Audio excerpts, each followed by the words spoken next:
எல்லாருக்கும் வாழ்க்கை மாறணும், வாழ்க்கையில வெற்றிகரமா இருக்கணும், வாழ்க்கையில நம்ம நெனச்ச மாதிரி சந்தோஷமா வாழணும் அப்படின்னு சொல்லி ஆசை இருக்கும்.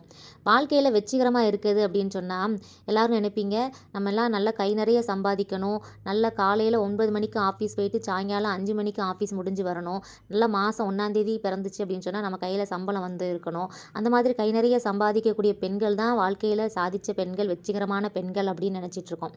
அப்படிலாம் இல்லங்க. அவங்கள மாதிரியே தான் நம்மளும்.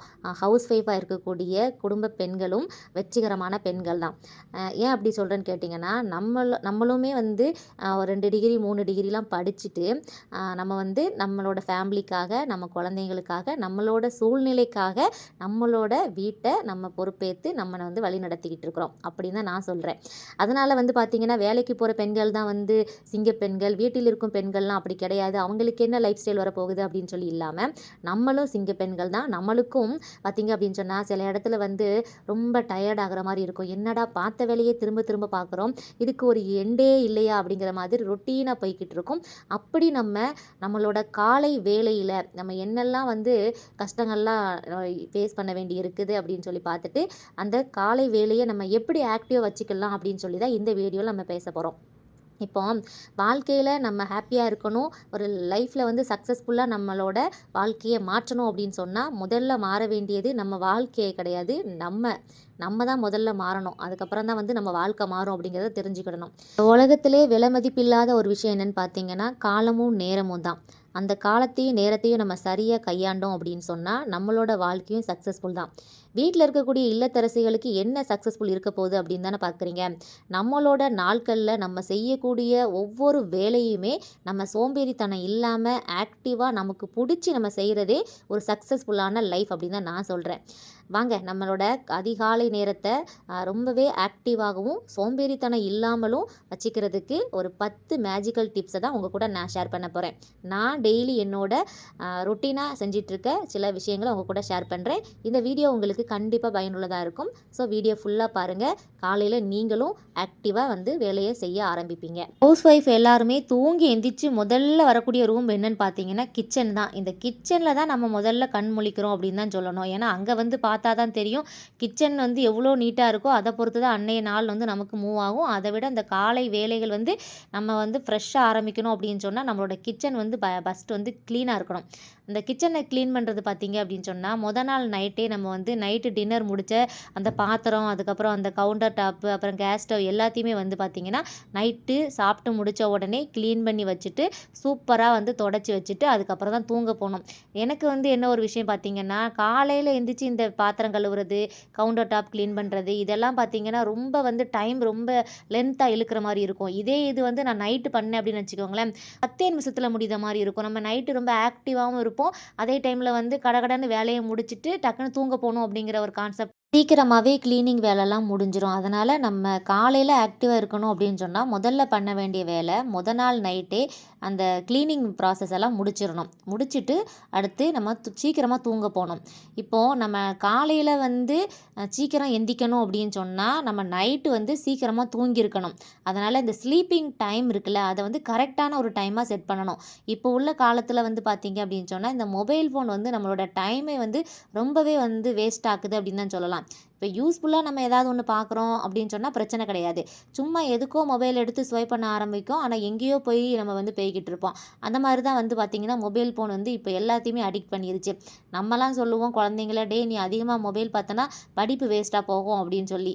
என்றைக்காவது நம்ம யோசிச்சிருக்கோமா, நம்ம அதிகமாக மொபைல் பார்த்தோம் அப்படின்னு சொன்னால் நம்மளோட நேரம் வேஸ்ட்டாக போகுது அப்படின்னு சொல்லிட்டு நமக்கு இப்போ யாருமே சொல்ல ஆள் கிடையாது. ஏன்னா நம்மளே இப்போ ஒரு பேரண்ட்ஸாக இருக்கிற நேரத்தில் நம்ம தான் நம்ம குழந்தைங்களுக்கு சொல்ல வேண்டி இருக்குது. அதனால் இப்போ என்ன பண்ணுறதுன்னா, நம்ம வாழ்க்கை மாறணும் அப்படின்னு சொன்னால் நம்மளே தான் நமக்கு சொல்லிக்கிடணும்.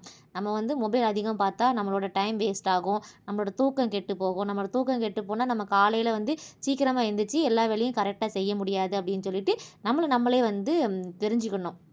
இது ஃபஸ்ட்டு பாயிண்ட்டு. நம்ம சீக்கிரமாக தூங்க போகணும். 2வது ஒன்று என்னென்னு பார்த்தீங்கன்னா, நைட்டு டின்னரை வந்து ரொம்ப சிம்பிளாகவும் ரொம்ப சீக்கிரமாகவும் நம்ம சாப்பிட பழகிக்கிடணும்.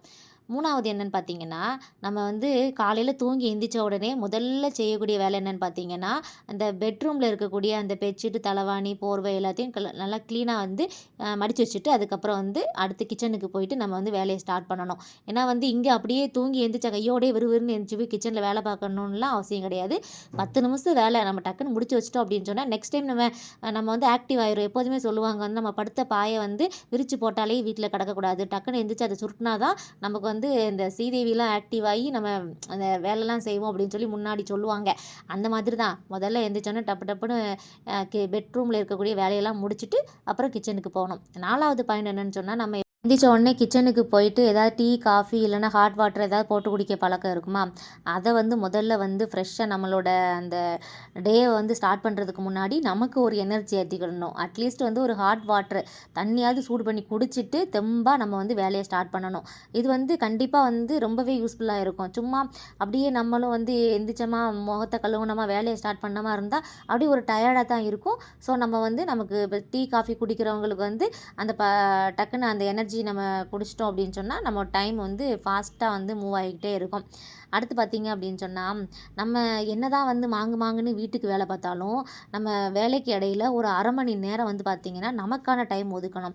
இப்போ நல்லா வந்து ஹாட் வாட்டர் குடிச்சிட்டு ஒரு 1/2 மணி நேரம் பார்த்தீங்க அப்படின்னு சொன்னால், வீட்டுக்கு நம்ம முன்னாடி ஏதாவது தோட்டம் இருந்துச்சு, இல்லைன்னா நடக்கக்கூடிய பாதைகள் அதாவது ரோடு அந்த மாதிரி ஏதாவது நடக்கக்கூடிய வாய்ப்பு இருந்துச்சு அப்படின்னு சொன்னால், ஒரு 1/2 மணி நேரம் வந்து நல்லா விறுவிறுன்னு வந்து நடந்துட்டு வந்துருங்க. ஏன்னா நம்ம வந்து ஆக்டிவாக இருக்கிறதுக்கு வந்து நம்மளையும் ஃபஸ்ட்டு வந்து ஆக்டிவாக பார்த்துக்கிடணும். அதனால் காலை பொழுது வந்து நடக்கிறதுக்கான ஒரு சூப்பரான டைமிங் 1/2 மணி நேரம் வந்து வாக்கிங் பண்ணிவிட்டு அதுக்கப்புறம் நம்மளோட சமையல் வேலையா நம்ம குழந்தைங்கள கிளப்புறதோ எல்லாத்தையுமே வந்து ஸ்டார்ட் பண்ணலாம். அடுத்து பார்த்தீங்க அப்படின்னு சொன்னால், இந்த மைண்ட் வந்து ரொம்ப ரிலாக்ஸாக இருக்கணும் அப்படின்னு சொன்னால், நான் என்ன பண்ணுவேன்னு கேட்டிங்கன்னா, சமைக்க ஆரம்பிக்கிறதுக்கு முன்னாடி வந்து லைட்டாக வந்து மியூசிக்கு, நமக்கு பிடிச்ச சாங்ஸ் அந்த மாதிரிலாம் வந்து ஆன் பண்ணி வச்சுட்டு தான் வேலையை ஸ்டார்ட் பண்ணுவேன். இது காலை வேலையாக இருந்தாலும், நம்ம காலையில் ரொம்ப பீஸ்ஃபுல்லாக இருக்கணும் அப்படின்னு சொன்னால், அந்த சாமி பாட்டெல்லாம் நல்லா போட்டு விட்டுக்கிட்டு, அந்த பக்தியாக வந்து மனசுக்குள்ளே வந்து நமக்கே ஒரு மாதிரி தோணும். என்னடா இன்னைக்கு ஒரே ஆன்மீகமாக இருக்கும் நம்மளே அப்படின்னு சொல்லிட்டு, அதெல்லாம் கட கட கடன்னு வேலை நடந்துக்கிட்டே இருக்கும். யாரெல்லாம் இந்த மாதிரி ட்ரை பண்ணியிருக்கீங்க அப்படின்னு சொல்லுங்கள். அடுத்து நம்ம வந்து பண்ணக்கூடிய விஷயம் என்னென்னு பார்த்தீங்கன்னா, பிரேக்ஃபாஸ்ட்டு. மார்னிங் சமைக்கக்கூடியது வந்து ஈஸியான வேலை. ஆனால் என்ன சமைக்கணும் அப்படிங்கிறது நம்ம யோசிக்கிறோம் பார்த்தீங்களா, அதுதான் கஷ்டமான வேலை. அதை நம்ம ப்ரீ பிளான் பண்ணணும். அதுக்கு வந்து ஃபஸ்ட்டு என்ன பண்ணலான்னா, நாளைக்கு நம்ம என்ன சமைக்க போகிறோம், நம்ம குழந்தைங்களுக்கு டிஃபனில் என்ன பேக் பண்ண போகிறோம், ஸ்நாக்ஸ் என்ன கொடுக்க போகிறோம் அப்படின்னு சொல்லிட்டு நாளே நம்ம வந்து மைண்டில் ஃபிக்ஸ் பண்ணிக்கணும். அதை விட ஒரு ஸ்டெப் என்னென்னு முன்னாடின்னு பார்த்தீங்கன்னா, வெஜிடபிள் நாளைக்கு சமைக்கக்கூடிய காய்கறிகள் எல்லாம் கட் பண்ணி வச்சிடணும். முடிஞ்ச அளவுக்கு என்னென்ன காய்கறிலாம் கட் பண்ணி வைக்கலாம் அப்படின்னு சொல்லி பார்த்து அதை கட் பண்ணி வச்சிடணும். அதுக்கப்புறம் பார்த்திங்கன்னா, பாத்திரத்தெல்லாம் நல்லா க்ளீன் பண்ணிவிட்டு அந்த கேஸ் ஸ்டவ் எல்லாத்தையுமே நல்லா க்ளீன் பண்ணிவிட்டு அதுக்கப்புறம் தான் நம்ம தூங்கியே போகணும். இந்த ப்ரீ பிளான் இருந்தால் மட்டும்தான் கண்டிப்பாக வந்து காலை பொழுது ரொம்ப சூப்பராக இருக்கும்.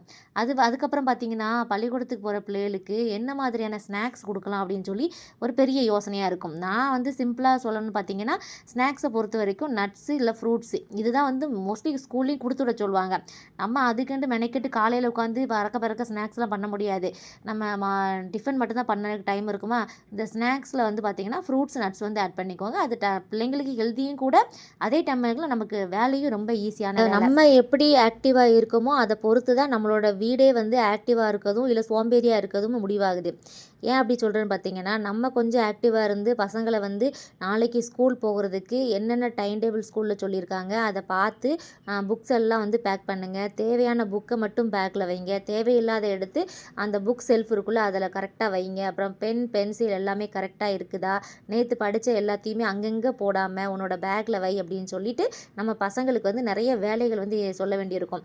நம்ம எப்படி கிச்சனை க்ளீனாக வைக்கணும் அப்படின்னு சொல்கிறனோ, அதே மாதிரி பசங்களுக்கு வந்து முக்கியமானது பேகு, அதுக்கப்புறம் அவங்க கொண்டு போகக்கூடிய அந்த ஸ்டேஷ்னரி திங்ஸ் இதெல்லாம் கரெக்டாக இருக்கா அப்படின்னு சொல்லி அவங்கள ஸ்கூல் பேக் பேக் பண்ணுறதுக்கு பழக்கி கொடுக்கணும். இது வந்து நம்ம எல்லா ஒரு பேரண்ட்டோட ஒரு முக்கிய கடமை. நம்ம வந்து ஒரு 10 நாள் வந்து ரெகுலராக சொன்னோம் அப்படின்னு வச்சுட்டா அவங்க அடுத்த நாள் வந்து ஆட்டோமேட்டிக்காக அந்த வேலையை செய்ய ஆரம்பிச்சிடுவாங்க. நான் வந்து என்ன பண்ணுவேன்னா, நான் பசங்கிட்ட சொல்லிடுவேன், நான் வந்து கிச்சனில் போயிட்டு க்ளீன் பண்ண போகிறேன், நீங்கள் நாளைக்கு ஸ்கூல் பேக் பண்ணி ரெடியாக வந்து உங்கள் பேக்கை செட் பண்ணிடுங்க அப்படின்னு சொல்லிடுவேன். அவங்களும் அதே மாதிரி ரெகுலராக அந்த டைம் டேபிள் வந்து நாங்கள் எழுதி வந்து எங்களோட கதவுல ஒட்டியிருக்கோம். அதை பார்த்த வந்து அவங்க வந்து பேக்கிங் வந்து பண்ண ஆரம்பிச்சுருவாங்க. இப்போ எக்ஸ்ட்ரா என்ன ஒன்று ஆட் பண்ணியிருக்கேன்னு பார்த்தீங்கன்னா, அந்த ஸ்கூலுக்கு தேவையான ட்ரெஸ் இருக்குல்ல, அதுலேயும் முக்கியமாக இந்த சாக்ஸு அது எங்கேயாவது கிடந்து தொலைஞ்சு போகும் கரெக்டாக. அதையும் தேடி பிடிச்சி எடுத்து வச்சுருங்க அப்படின்னு சொல்லி அதையுமே பழக்கி வச்சுருக்கேன். காலையில் எந்திரிச்ச உடனே அங்கே இங்கே ஓடிக்கிட்டு தேடிக்கிட்டு இருக்கக்கூடாது. ஸோ நீங்கள் வந்து பேக்கிங் பண்ண மாதிரியே உங்கள் ஸ்கூலுக்கு தேவையான பனியன், ஜட்டி, அதுக்கப்புறம் சாக்ஸு, ட்ரெஸ், யூனிஃபார்ம் எல்லாமே கரெக்டாக இப்போது நாங்கள் இருக்க இடத்துல வந்து குளிர் அப்படிங்கிறதுனால குளிருக்கு தேவையான மாஸ்க்கு, க்ளவுஸு, அதுக்கப்புறம் தொப்பி எல்லாமே வந்து கரெக்டாக எடுத்து உங்கள் பேக் பக்கத்தில் வச்சிடணும் அப்படின்னு சொல்லி பசங்களுக்கும் பழக்கி கொடுக்கணும். இதே மாதிரி தான் நம்ம வந்து செய்யணும். இது வந்து 2 மிஸ்து வேலை நம்மளால் செய்ய முடியாதா, இதெல்லாம பசங்களுக்கு சொல்லணும் அப்படின்ட்டு கிடையாது. ஏன்னா பசங்களும் வந்து கற்றுக்கிடணும். அவங்க வேலையில் அவங்க டிசிப்ளினாக இருக்கணும் அப்படிங்கிறதுக்கு முன்னுதாரணமே நம்ம தான். அதனால் நம்ம வேலையை செய்யும்போது அவங்க வேலையை அவங்க செய்ய சொல்லணும். இது ரொம்பவே இம்பார்ட்டன்ட். நம்மளோட காலை பொழுது எவ்வளவு ஆக்டிவாக இருக்கிறத பொறுத்து நம்ம வந்து சீக்கிரமாக வந்து பசங்களுக்கு டிஃபன் பேக் பண்ண முடியும். அதே மாதிரி பசங்களோட காலை பொழுதும் ஆக்டிவாக இருக்கணும் அப்படின்னு சொன்னால் அவங்களோட திங்ஸை அவங்களே பேக் பண்ணணும். அப்போ தான் வந்து காலையில் கரெக்டாக வந்து ஸ்கூல் பஸ்ஸையும் பிடிக்க முடியும். அந்த நாள் வந்து ரொம்ப பீஸ்ஃபுல்லாகவும் போகும். இல்லைன்னா ஹரிபரியாக அங்கேயும் இங்கேயும் ஓடிக்கிட்டு கிடக்க மாதிரி இருக்கும். இது நான் சொல்கிறது கரெக்டாக இல்லையா அப்படின்னு சொல்லுங்கள். அடுத்து பார்த்தீங்க அப்படின்னு சொன்னால் பசங்க ஸ்கூல் போயிட்டு வந்த உடனே நம்ம செய்ய வேண்டிய சில வேலைகள். ஏன்னா நம்ம சமைச்சிட்டு இருக்கும்போது பார்த்தீங்கன்னா பொருட்கள்லாம் அங்கேயும் இங்கேயும் எடுத்து வச்சுருப்போம். பிள்ளைங்களுக்கு டிஃபன்லாம் பேக் பண்ணிவிட்டு வந்து காய்கறி கட் பண்ணது அப்புறம் பாத்திரம் எல்லாமே கழுவாமல் இருக்குமா, வந்த உடனே ஃபோனை எடுத்துகிட்டு ஃபோனும் கையுமா உட்காராமல் நம்ம நினைப்போம் ஃபோனை எடுத்து ஒரு 2 ரீல்ஸ் பார்த்துக்கலாமே, ஒரு 2 செகண்ட் பார்த்துக்கலாமே, நமக்கு பிடிச்ச யூடியூபர் ஏதாவது வீடியோ போட்டிருப்பாங்க அதை பார்த்துக்கலாமே அப்படின்னு சொல்லி ஆரம்பிப்போம். ஒரு 5 நிமிஷம்னு ஆரம்பிக்கிறது ஒரு 2 மணி நேரம் இல்லைங்க, ஒரு அரை நாளையே வந்து அது வந்து வேஸ்ட் ஆக்கிரும். இது வந்து உண்மை. யாரெல்லாம் இந்த விஷயத்தில் வந்து உண்மைன்னு சொல்கிறீங்க அப்படின்னு சொல்லுங்கள். அதனால் நான்லாம் எடுத்த உடனே ஃபோனே எடுக்க மாட்டேன். நேராக வந்த உடனே கிச்சனை வந்து பார்ப்பேன். கிச்சன் வந்து ஹரிபரியாக கிளம்பி போனதில் வந்து பார்த்தீங்க அப்படின்னு சொன்னால் அங்கே இங்கேயுமே வந்து சில பொருட்கள்லாம் இப்போ சமைச்ச மசாலா டப்பாலாம் கீழே இருக்கும். அதுக்கப்புறம் வந்து பாத்திரங்கள் சில கழுவாமல் இருக்கும். பிள்ளைங்க சாப்பிட்டது அப்புறம் லஞ்சு பேக் பண்ணதுக்காக நம்ம ஒரு பாத்திரம் யூஸ் பண்ணியிருப்போம். காலையில் சப்பாத்தி போட்டது, ரைஸ் பண்ணது அப்படின்னு சொல்லி எல்லா பொருளுமே அங்கேயும் இங்கேயும் தான் இருக்கும். அதை க்ளீன் பண்ண ஆரம்பிக்கணும்.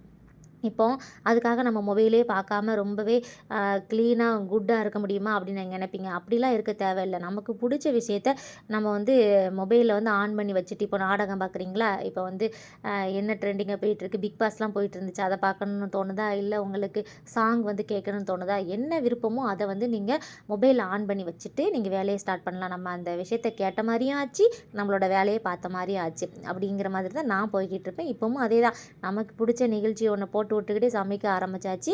அதுதான் போய்கிட்டு இருக்குது. அதுக்கப்புறம் பார்த்திங்கன்னா டெய்லி வந்து பார்த்திங்கன்னா இந்த துணி துவைக்கணுங்க. அதாவது துணி இன்றைக்கி ரொம்ப சேரலை அதனால் நாளைக்கு துவைச்சிக்கலாம் அப்படின்னு இல்லாமல் நம்ம வந்து டெய்லியும் துணி துவைக்கணும். அப்படின்னா ஒரு 4-5 துணி தான் இருக்கும். 4 பேர் இருக்கும் அப்படின்னு சொன்னால் 4 பேர் ட்ரெஸ் மட்டும் தான் இருக்கும். டெய்லி வந்து அதை மடிக்கிறதுக்கு வந்து ஈஸியாக இருக்கும். இல்லை ஒரே 3 நாள் 4 நாள் கழித்து துணி துவைச்சோம் அப்படின்னு சொன்னால் துணி அதிகமாக சேரும். அதே மாதிரி அதை மடிக்கிறதுக்கு பெரிய கஷ்டமாக போயிடும். 2 துணி இருந்துச்சு அப்படின்னு சொன்னால் அன்னன்னைக்கு துவைச்சி அன்னன்னைக்கு மடித்து வைக்கிற பழக்கத்தை நாம் ஃபஸ்ட்டு கற்றுக்கிடணும். அடுத்து பார்த்திங்க அப்படின்னு சொன்னால் நம்ம வீட்டில் பார்த்திங்கன்னா பெட்ரூம், பூஜை ரூம்பு, ஹாலு, அதுக்கப்புறம் வந்து ஸ்டோர் ரூம்பு, அது கிச்சன் அப்படின்னு சொல்லி நிறைய பிளேசஸ் இருக்குமா. அதெல்லாம் வந்து பார்த்திங்க அப்படின்னு சொன்னால் நம்ம மதிய வேலையில் வந்து சாப்பிட்டோம், ஃப்ரீயாக இருக்கிறோம், பசங்கள்லாம் ஸ்கூல் போயிட்டாங்க, ஹஸ்பண்ட் ஆஃபீஸ் போயிட்டாங்க, நமக்கு என்ன வேலை அப்படின்னு சொல்லி படுத்துக்கிட்டே மொபைல் பார்த்து நம்மளோட ஹெல்த்தை வேஸ்ட் பண்ணாமல் ஒவ்வொரு நாளும் ஒவ்வொரு ஏரியாவை பிரிச்சுக்கணும். நம்மளே வந்து மைண்டில் செட் பண்ணிக்கலாம். எப்படி பசங்களுக்கு ஸ்கூலில் டைம் டேபிள் கொடுக்குறாங்க, அதே மாதிரி நம்மளே நமக்கு ஒரு டைம் டேபிள் வச்சுக்கணும். இன்றைக்கி நான் பூஜை ரூம்பை க்ளீன் பண்ண போகிறேன், இன்றைக்கி நான் ஹாலை க்ளீன் பண்ண போகிறேன், இன்றைக்கி நான் என் பீரோவில் இருக்க பழைய துணியெல்லாம் எடுத்து மடிக்க போகிறேன், எனக்கு எந்த ப்ளவுஸ்லாம் சேருது, எந்த ட்ரெஸ்லாம் வந்து நான் இப்போ யூஸ் பண்ண போகிறேன், எனக்கு எது வேண்டாம் அப்படின்னு சொல்லி கழிக்க ஆரம்பிக்கணும். பிள்ளைங்க வளர வந்து பிள்ளைங்க ட்ரெஸ்ஸுமே வந்து நிறைய ஸ்டோர் ஆகிக்கிட்டே இருக்கும். அதெல்லாம் பார்த்து கொஞ்சம் கொஞ்சமாக கழிக்க ஆரம்பிக்கணும். அட்லீஸ்ட் வந்து இந்த ட்ரெஸ்ஸு மடிக்கிறது கழிக்கிறது எல்லாம் பார்த்திங்கன்னா ஒரு 10 நாள் இல்லை 15 நாளைக்கு ஒருக்க வந்து பண்ணணும். அதே மாதிரி வந்து பார்த்திங்க அப்படின்னு சொன்னால் டெய்லி ஒரு மேப் கணக்காக நம்ம குறித்து வச்சுக்கணும். இன்றைக்கி நான் வந்து பூஜை ரூம்பை க்ளீனிங் பண்ணுறேன், அடுத்து வந்து பெட்ரூம் க்ளீன் பண்ணுவேன், அடுத்து வந்து கிச்சன் இருக்கிறதுலே பெரிய வேலை கிச்சன் தான், கிச்சனை ஒரு நாள் வந்து நான் க்ளீன் பண்ணுவேன் அப்படின்னு சொல்லிட்டு ஒவ்வொரு ரூம்பாக நம்ம வந்து இந்த மதிய நேரத்தில் தூங்காமல் இருக்கணும் அப்படின்னு சொன்னால் நம்ம ஆக்டிவ் வச்சுக்கணும். அதே மாதிரி தாங்க இப்படி தான் ஒவ்வொன்றும் பிளான் பண்ணி நம்மளோட வேலையை செஞ்சோம் அப்படின்னு சொன்னால் நம்மளுமே வந்து ஒவ்வொரு நாளும் பார்த்த வேலையை பார்க்குறோமே, ஏன்டா பார்க்குறோம், எதுக்குடா பார்க்குறோம் அப்படின்னு சொல்லி சோம்பேறித்தனம் இல்லாமல் நமக்கு பிடிச்ச மாதிரி நம்மளோட லைஃப் ஸ்டைலை மாற்றிக்கலாம். இப்போ நம்ம வந்து இந்த வேலையை வந்து எப்படியும் பார்த்து தான் ஆகணும். ஒரு நாள் கூட நம்ம வந்து சாப்பாடுவையோ இல்லை இந்த வீட்டில் நடக்கக்கூடிய ஏதாவது ஒரு வேலையை கூட நம்மளால் ஸ்கிப் பண்ண முடியாது. ஸோ நம்ம அந்த வேலையை ரெகுலராக செஞ்சு தான் ஆகணும். அதை செய்கிறதுக்கு நமக்கு மனசில் சந்தோஷம் இருக்கணும். மனசும் வந்து அதை வந்து அக்செப்ட் பண்ணிக்கணும். டெய்லி போர் அடிக்குதுப்பா எனக்கு செஞ்சு அப்படின்னு சொல்லி ஏனோ தானோ செஞ்சோம்னு வச்சுக்கிடுங்களேன், அது கரெக்டாக நமக்கே தெரிய ஆரம்பிச்சிடும். நம்மளோட சமையல்லே அது தெரிய ஆரம்பிச்சிடும். ஒரு நாளைக்கு வந்து நல்லா ஹாப்பியாக இருந்தோம் அப்படின்னு சொன்னால் நல்ல சாப்பாடு பண்ணுறது, குழம்பு கூட்டு, அப்புறம் வந்து ஸ்வீட்டுக்கு எதாவது பண்ணுறது அப்படின்னு சொல்லிட்டு, அதுக்கப்புறம் பார்த்தீங்கன்னா மைண்டு சரியில்லைன்னு வச்சுக்கிடுங்களேன், ஒரு சோறு ஒரு குழம்பு இது மட்டும் போதும் இன்றைக்கி அப்படின்னு சொல்லி நம்மளை மாற்றிக்கிடுவோம். இதெல்லாம் உங்களுக்கு வந்து தெரிஞ்சிருக்கும். நம்ம ஹாப்பியாக இருந்தால் மட்டும் நம்மளே நல்லா சமைக்கிறோம். இதே இது நம்ம வந்து கொஞ்சம் மைண்டு டிஸ்டர்பாக இருந்துச்சுன்னா கம்மியாக சமைக்கிறோம் அப்படின்னு சொல்லி நமக்கே தோண ஆரம்பிச்சிடும். உண்மையா இல்லையான்னு சொல்லுங்கள். நான் என்ன சொல்வேன்னா, நம்ம சமைக்கிறது நம்ம ஃபேமிலிக்காக, நம்ம பசங்களுக்காக நம்ம சமைக்கிறோம். அப்போ நம்ம வந்து ஹெல்த்தியாக சமைக்கணும். அதே டைமில் நம்மளை ஹாப்பியாக வச்சுக்கிட்டோம் அப்படின்னு சொன்னால் நம்ம நல்லா அதிகமாக சமைக்கலாம். இதுதான் கான்செப்ட்டுங்க. இந்த வீடியோ வந்து கண்டிப்பாக உங்களுக்கு யூஸ்ஃபுல்லாக இருந்திருக்கும் அப்படின்னு நினைக்கிறேன். நான் சொன்ன விஷயங்களை நீங்கள் என்னெல்லாம் ஃபாலோ பண்ண போகிறீங்க, இல்லை இது தவிர்த்து நீங்கள் என்னெல்லாம் வந்து எக்ஸ்ட்ரா ஃபாலோ பண்ணுறீங்க அப்படின்னு சொல்லி கண்டிப்பாக வந்து ஷேர் பண்ணிக்கோங்க. நானும் தெரிஞ்சுப்பேன். அதுக்கப்புறம் கமெண்ட் ரீட் பண்ணுற மற்ற ஹவுஸ் ஒய்ஃபும் தெரிஞ்சுப்பாங்க. காலை பொழுது மட்டும் இல்லைங்க, நம்மளோட வாழ்க்கையை சக்ஸஸ்ஃபுல்லாக வைக்கணும் அப்படின்னு சொன்னால் முதல்ல நம்ம ஹாப்பியாக வச்சுக்கிடணும். இதுதான் வந்து நான் சொல்ல வர்றது. டெய்லி ஒரே வேலை பார்க்குறோம், டெய்லி வந்து நமக்கு என்ன வேலை இருக்குது, நமக்கு எந்த கமிட்மெண்ட்டும் இல்லை அப்படின்னு சொல்லிட்டு நம்ம ஏமாற்றாமல், நமக்கு நிறைய கமிட்மெண்ட் இருக்குது. நம்மளோட குடும்பத்தை நம்ம பார்க்குறதே நமக்கு பெரிய கமிட்மெண்ட்டு. நம்மளால தான் நம்ம குடும்பமே இருக்குது அப்படின்னு சொல்லி ஒரு செகண்ட் நம்ம யோசித்தா கூட போதுங்க. கண்டிப்பாக வந்து நம்மளே ஆக்டிவாக வச்சுக்கிடுவோம். இன்றைக்கி இந்த மாதிரி சோம்பேறித்தனம் இல்லாமல் ஆக்டிவாக இருக்கக்கூடிய 10 மேஜிக்கல் டிப்ஸை உங்கள் கூட ஷேர் பண்ணியிருக்கிறேன். இந்த வீடியோ பிடிச்சிருந்துச்சி அப்படின்னு சொன்னால் மறக்காமல் ஹவுஸ் ஒய்ஃப் அண்டு ஃபேமிலி பார்க்குற எல்லாருமே ஒரு லைக் பண்ணி சப்போர்ட் பண்ணுங்கள். எனக்கு இன்னும் ரொம்பவே சந்தோஷமாக இருக்கும். சில டிப்ஸுகள் வந்து பார்த்திங்க அப்படின்னு சொன்னால் நம்ம அடுத்த வீடியோக்களில் ஷேர் பண்ணலாம்.